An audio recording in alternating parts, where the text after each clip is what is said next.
London is the finest city in the world, and it does deserve the finest buildings, infrastructure, and urban spaces, but it doesn't have a culture of top-down planning or a singular strategy in which to achieve this. It's a place of 100 plans and 1,000 styles, and its growth can be anarchic, fragmented, and at times relentless. It now has more people than its peak of 1938, 8.6 million, and it's set very reliably to grow to 10 million by 2030. Within this fragmented and supercharged context, good design becomes even more important. Now, to achieve this, the Mayor has established a range of policies, programs and projects and the supportive frameworks to foster and promote and deliver excellence in design. So if I just run through a few of those, the London Plan does of course have good design embedded in it and in its supporting guidance documents, and in particular Chapter 7 of the London Plan on London's living spaces and places sets out policies to guide development towards a city of diverse, strong, secure and accessible neighbourhoods and a city that delights the senses. It proposes excellent design and place-shaping capability as the key mechanism for achieving this. And then in the housing supplementary planning guidance and in Chapter 3 of the Town Centre SPG, they all focus on the qualitative aspects of new developments. The London Housing Design Guide sets out some basic standards for civilised homes: minimum ceiling heights and room sizes, generous usable outdoor spaces, and the document also supports a range of housing schemes and has fostered across the capital a new London vernacular. Many of its innovations and recommendations have been taken up outside London.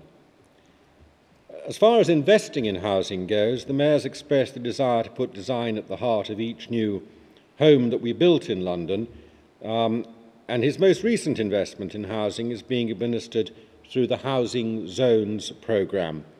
And in the investment prospectus for these is a promise to apply design and infrastructure investment intelligently to the provision of new homes and to support other vital uses of the city, such as places of work. And then we can turn to the public realm. Only a few decades ago, London's outdoors was considered to be unsafe, dirty, grey, and dominated by motor traffic. Back in about 2003, Anne Gale did a study towards a fine city for people, 2004, illustrating some of the effects those shortcomings had on how London was perceived.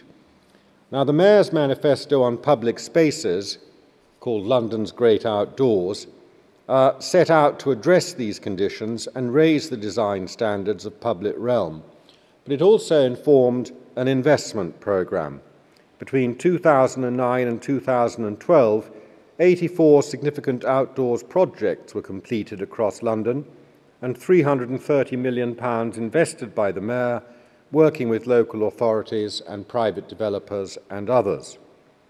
But the Mayor continues to invest in public spaces across London, both improving London's image as the world's most green and livable big city and highlighting London's offer as a city that can sustain economic growth.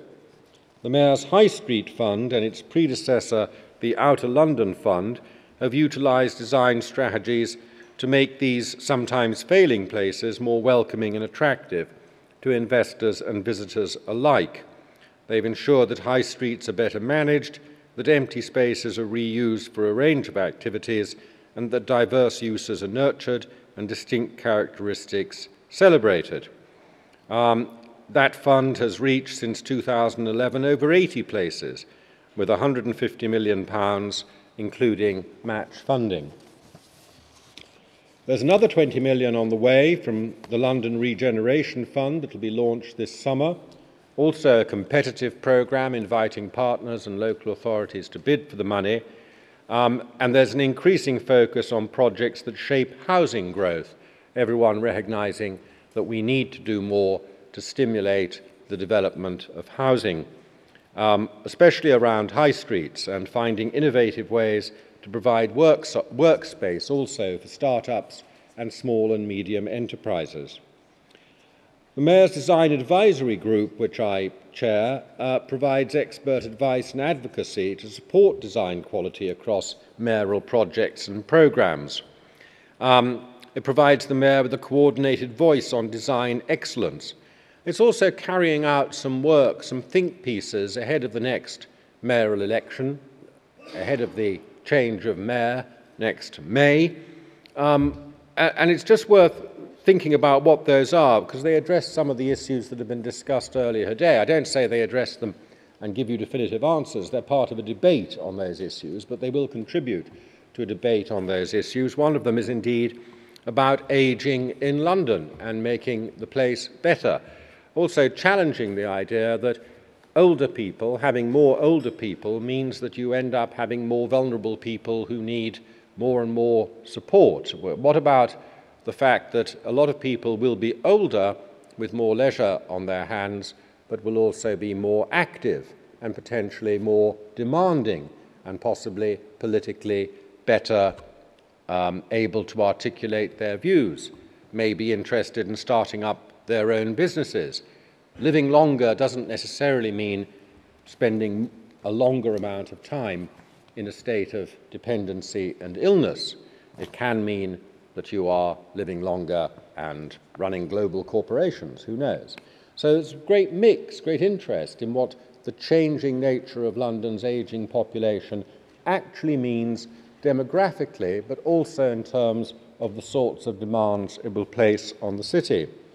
We're looking also at place-shaping capacity. What in particular do the boroughs need, particularly the boroughs, in order to be able to do a thoroughly professional job as planners, because we are conscious that boroughs are stretched for resources in that respect. And we're looking, of course, at the form of London, where London's growth will go, what it will feel like, how we can get some ideas together to help cope in advance with a population of 10 million only 15 years away. And there is, of course, transport. There's Transport for London and Crossrail, two major undertakings at the moment in London. Strong, sensitive approaches to design are at the core of London Underground's recently launched design vision. It's fantastic that London Underground has a really good design vision, because that had rather got lost. London Underground, if you remember, no, you don't remember, but you recall, from the 1920s and 1930s, London Underground was a design icon. It was a railway with a design department, or in some ways a design department with a railway attached. Design was absolutely crucial to the way in which London Underground presented itself to its passengers and to the rest of the world. We're trying to recover some of that at London Underground, and it's great that there is now a design guide in place that helps contribute to that.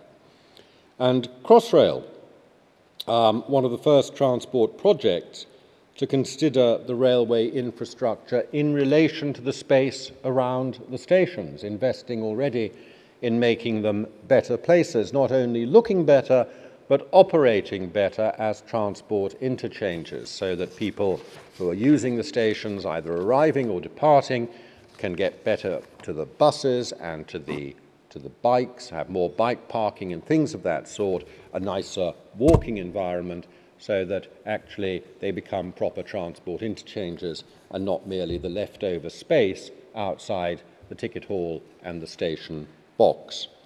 So I think that from looking at the capital's housing needs all the way through to raising standards in everyday places and what we're doing in the transport world and transport infrastructure, there has over recent years been an orchestrated effort to raise design standards across London. And taken together, these efforts approximate to a diffuse but I think very successful strategy that will leave our city in a better state than we found it, but which of course need to be stepped up if we are to meet the challenges of that growing population. There can be no resting on laurels, and there can be no relenting. Thank you very much indeed.